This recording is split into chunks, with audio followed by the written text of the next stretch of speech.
Chào mừng đến với chủ đề ngày hôm nay, chinh phục tiền bạc hành trình hướng đến sự tự do tài chính. Video này là tổng hợp những thông tin sâu sắc từ cuốn sách Unshakable, bản sách chơi tiền bạc cho sự tự do tài chính của bạn, được viết bởi các chuyên gia tài chính nổi tiếng thế giới Peter Mallouk và Tony Robbins. Cùng nhau, họ làm sáng tỏ những bí ẩn của sự độc lập tài chính, dẫn dắt chúng ta qua các thế giới kinh tế đầy sóng gió. Trình bày bởi Thư viện Atia, video này nhằm mục đích trang bị cho bạn những kiến thức bạn cần để điều hướng trong cảnh vật tài chính phức tạp. Vậy nên, hãy ngồi lại và hãy bắt đầu hành trình khám phá về sự tự do tài chính này. Bài học 1 trong hành trình tìm kiếm của sự giàu có, kiến thức là điều quan trọng nhất. Trong bối cảnh kinh tế hiện nay đầy biến động, sự bất định đã lan tỏa vào cuộc sống của chúng ta. Hệ thống tài chính toàn cầu đang lung lay, khiến các quốc gia và tập đoàn lớn tiến gần tới bờ vực phá sản. Trong cùng vòng xoáy giảm sút không ngừng này, là các nhóm thu nhập trung bình và thấp phải gánh chịu nặng nề nhất. Thêm vào đó, việc thiếu kiến thức về tài chính càng làm gia tăng vấn đề này, khiến các nhà lãnh đạo kinh tế của chúng ta cũng bối rối. Làm thế nào để điều hướng qua sự không chắc chắn? Làm thế nào để bảo vệ bản thân và người thân của bạn? Robbins và Mallouk cung cấp những cái nhìn quý báu vào những câu hỏi cấp bách này. Trong số những đề xuất quan trọng của họ là lời nhắc nhở rõ ràng sợ hãi, mặc dù là một phản ứng tự nhiên trước sự không chắc chắn, nhưng có thể gây hại nếu không được kiểm soát. Hãy nhớ, sợ hãi là một phản ứng tự nhiên trước sự không chắc chắn nhưng có thể gây hại nếu để lơ là. Việc tạo ra thời gian cho những hoạt động mang lại hòa bình và hạnh phúc là điều quan trọng, mang lại một lối thoát khỏi những lo lắng đang ám ảnh chúng ta. Quan trọng không kém là sự chín chắn khi tiếp nhận thông tin. Những thông tin sai lầm, phân tích thiếu sót và suy đoán không căn cứ lan rộng trong những thời điểm khó khăn. Nhiều chuyên gia tự xưng hoặc thiếu kiến thức hoặc cố tình dẫn dắt công chúng không suy nghĩ. Những gì chúng ta cần là sự hướng dẫn đáng tin cậy. Tuy nhiên, việc tiếp cận sự hiểu biết của các chuyên gia lão làng với một chi phí phải chăng thường là một nhiệm vụ khó khăn. Thông thường, những sự thấu hiểu quý báu như vậy được dành riêng cho một vòng tròn độc đáo của bạn bè và khách hàng trả phí cao. Đó là lúc Tony Robbins xuất hiện, tận dụng mối quan hệ của mình để thu thập bí mật từ những tinh hoa tinh tú của tư duy tài chính. Chào tạm biệt những lo lắng về tài chính và chào đón một cuộc sống an toàn và yên bình. Hãy để bản tóm tắt này chiếu sáng con đường của bạn đến một mối quan hệ hài hòa với tiền bạc, tự do khỏi những cung bị của căng thẳng. Bài học 2: không chấp nhận ít lợi nhuận hơn những gì bạn xứng đáng. Trong khi sự quan trọng của việc tiết kiệm và đầu tư cho hưu trí được rộng rãi công nhận là quan trọng để có một tương lai an toàn, thì cũng không kém phần quan trọng là triển khai một chiến lược tối ưu hóa lợi nhuận trên những khoản tiền mà bạn đã kiếm được một cách vất vả. Thật đáng tiếc, nhiều người lạc quan nhảy vào các khoản đầu tư mà không thực sự nghiên cứu kỹ lưỡng về các lựa chọn có sẵn. Hãy nhớ, sự không biết là không may mắn khi tiền bạc đang liên quan. Một trong những hiểu lầm lớn nhất trong lĩnh vực tài chính là niềm tin rằng việc đầu tư vào quỹ tương hỗ, mutual fund, tức là kết hợp các quỹ từ nhiều cổ đông, mang lại sự an toàn và lợi nhuận cao hơn. Đúng là, nhiều người tin vào điều này vì các công ty quỹ tương hỗ sử dụng các quản lý hoạt động để ra quyết định đầu tư phù hợp với mục tiêu của quỹ. Mặc dù các nhà đầu tư thường không có quyền trực tiếp truy cập vào những chuyên gia này, nhưng họ có thể tìm hiểu thông tin về đội ngũ quản lý khi lựa chọn một quỹ. Trong thực tế, ngay cả những chuyên gia thị trường kinh nghiệm cũng gặp khó khăn trong việc xác định cổ phiếu có triển vọng nhất để giao dịch và đôi khi mắc lỗi, mặc dù đã phân tích một cách kỹ lưỡng. Hơn nữa, mỗi giao dịch đều kèm theo các loại phí. Chi phí này là một trong những lý do chính khiến nhà đầu tư phải trả mỗi năm, trung bình, 2%. Hầu hết mọi người chỉ nhận ra tầm quan trọng của các khoản phí này khi họ tính toán. Hãy xem xét tình huống này nếu thị trường chứng khoán mang lại lợi nhuận 7% hàng năm. Sau 50 năm, bạn sẽ tích lũy được $30 cho mỗi đô la nhờ vào lãi kép. Tuy nhiên, nếu bạn bị thu 2% phí hàng năm, lợi nhuận của bạn sẽ giảm xuống 5%, nghĩa là bạn chỉ nhận được $10 thay vì $30. Đó chỉ là 33% của lợi nhuận tiềm năng. Bạn đã đầu tư 100% vốn và chịu tất cả các rủi ro, chỉ để nhận được một phần lợi nhuận nhỏ nhất có thể. Điều đó có phải là điều bạn sẵn lòng chấp nhận không? Ở điểm này, bạn có thể tự hỏi liệu có những lựa chọn đầu tư tốt hơn không? Trong khi việc mua cổ phiếu của các công ty cá nhân là một ý tưởng tốt, giá cổ phiếu của hầu hết các công ty thành công đã tăng vọt. Vậy thì, điều gì khác bạn có thể làm?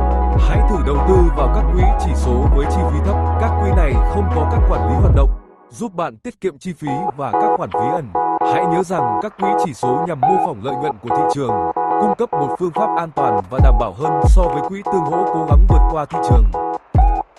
Bạn có biết không, một sự sụt giảm thị trường ít nhất 10% so với đỉnh cao của nó được gọi là sự hữu trình, trong khi một sự sụt giảm ít nhất 20% được biết đến là một thị trường giảm.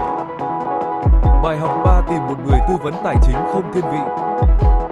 Khi tài sản của bạn tăng lên, bạn sẽ nhận ra sự quan trọng của việc có một người tư vấn đúng đắn để hỗ trợ quản lý tài chính của mình. Trong khi nhiều người tự quản lý tài chính của mình, việc tìm kiếm một chuyên gia có kinh nghiệm có thể giúp bạn đạt được mục tiêu liên quan đến tài sản của mình một cách nhanh chóng. Khi tìm kiếm một người tư vấn tài chính, hãy tránh việc chọn một công ty ngẫu nhiên hoặc chỉ chấp nhận bất kỳ chuyên gia nào có sẵn. Điều này mang lại những rủi ro đáng kể do tính phức tạp của ngành này.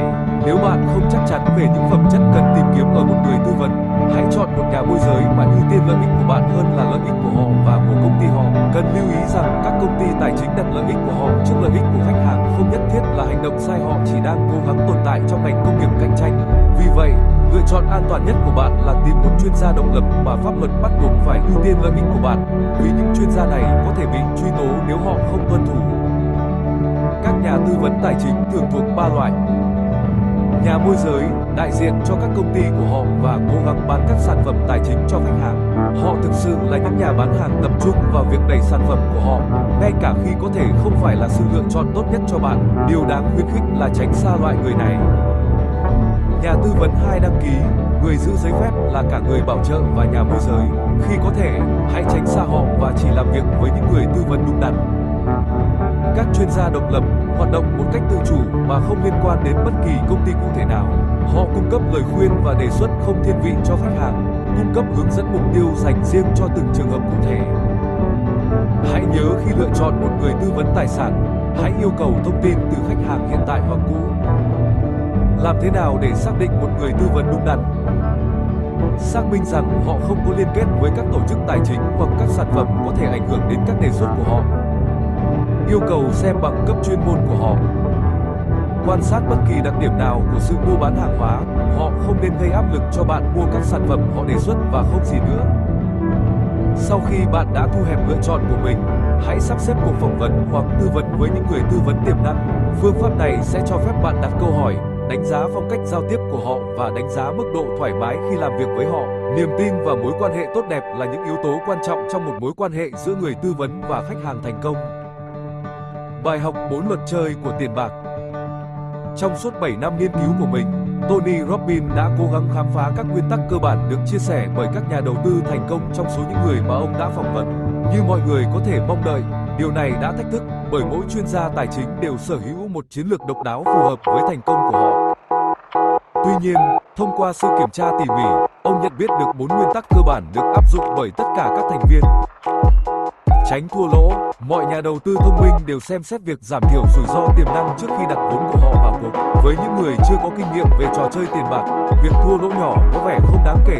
Sau tất cả, bạn luôn có thể hồi phục từ một thất bại, phải không? Tuy nhiên, các nhà đầu tư lão luyện nhận ra tầm quan trọng của việc không rủi ro một cách vô trách nhiệm, ngay cả một xu duy nhất. Luật số 1: không bao giờ thua lỗ. Luật số 2: đừng bao giờ quên luật số 1. Warren Buffett. Tỷ lệ rủi ro, phần thưởng không đối xứng.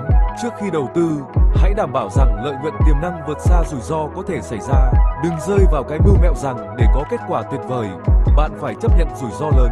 Mặc dù điều này có thể đúng trong các ngữ cảnh khác, nhưng không khuyến khích khi đến đầu tư. Hãy tưởng tượng đặt tài sản của bạn vào một dự án có rủi ro cao và phần thưởng lớn. Có vẻ hấp dẫn, nhưng điều gì sẽ xảy ra nếu mọi thứ không diễn ra như mong đợi? Bạn rủi sẽ mất một khoản tiền lớn. Hiệu suất thuế. Đối với những người kiếm thu nhập cao ở các thành phố công nghiệp hóa, thuế thu nhập của bạn có thể lên đến 50%. Trong những tình huống như vậy, quan trọng là phải tìm hiểu cách hiệu quả để giảm phần trăm của khoản đầu tư của bạn sẽ bị đánh thuế. Một trong những điều bạn có thể làm là bán tài sản của mình sau 1 năm. Nếu bạn bán chúng trong cùng một năm mà bạn mua chúng, bạn sẽ phải trả thuế thu nhập 50%. Nhưng nếu bạn giữ tài sản của mình hơn 1 năm, chúng sẽ rơi vào mức thuế thu nhập từ lâu hơn, thường là 20%. Luật thuế thay đổi từ vùng lãnh thổ này sang vùng lãnh thổ khác, vì vậy hãy đảm bảo bạn hiểu biết về luật pháp trong khu vực của mình. Đa dạng hóa. Đặt tất cả trứng vào một rổ là một rủi ro nguy hiểm. Mở rộng danh mục đầu tư của bạn qua các loại tài sản khác nhau để giảm thiểu rủi ro. Chiến lược này đảm bảo rằng nếu một khoản đầu tư gặp khó khăn, bạn vẫn còn những cái khác để dựa vào. Phân phối nguồn vốn của bạn qua các lớp tài sản khác nhau, trong lớp tài sản, qua các thị trường và quốc gia, và qua thời gian.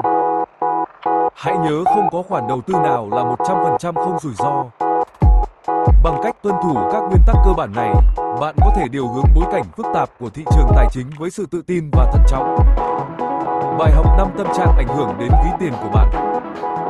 Việc đạt được sự tự do tài chính có thể trở nên đáng sợ đối với nhiều người trong chúng ta.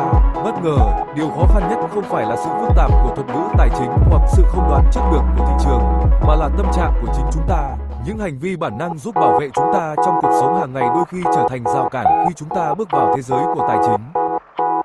Một nguy cơ phổ biến là định kiến xác nhận. Hãy tưởng tượng bạn đã gặp thành công với một cổ phiếu cụ thể. Tự nhiên, bạn có xu hướng tập trung vào tin tức tích cực về cổ phiếu đó trong khi lờ đi bất kỳ tín hiệu cảnh báo nào. May mắn thay, chúng ta có thể tránh được điều này bằng cách tìm kiếm các quan điểm đa dạng và công nhận rằng niềm tin của chúng ta không luôn phản ánh sự thực.